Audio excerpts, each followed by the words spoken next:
A standstill this morning after computer systems shut down. Some surgeries had to be postponed. Patients tell us medications came late and families couldn't access their online portals. NBC2's Rachel Whelan is live outside Gulf Coast Medical Center in South Fort Myers. And tonight, Rachel, I understand the outage has been repaired.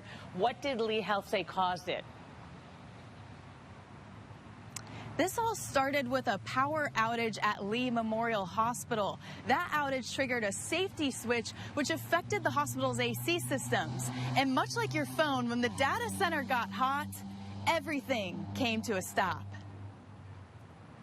My dad, who's 81, has several serious and kind of ongoing health issues. Most recently, he received 6 stents in his heart. Haley Bianca checks on her dad at Florida Gulf Coast Medical Center every day through MyChart. But when she tried to log in this morning, the website was down.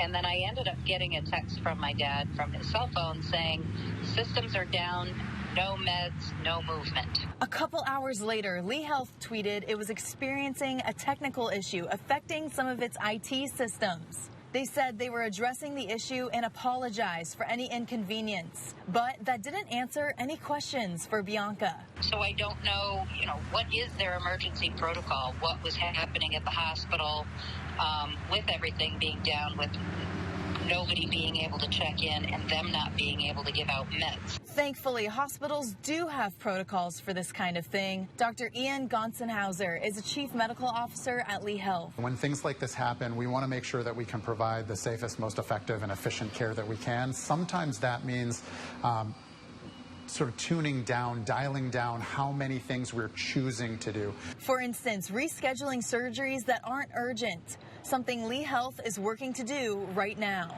Dr. Gonsenhauser says other services may just be a little slower than you're used to.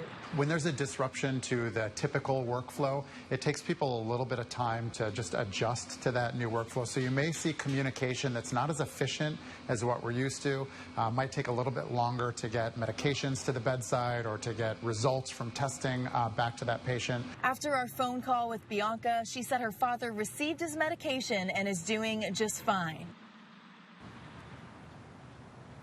I also asked if the hospital had any protocols around notifying family members when these types of things happen. Well, if you think about it, it would take a lot of time to notify every family member, and those records just aren't as readily available. I'm reporting at Gulf Coast Medical Center. Rachel Whelan, NBC2. A Cape Coral man is locked up after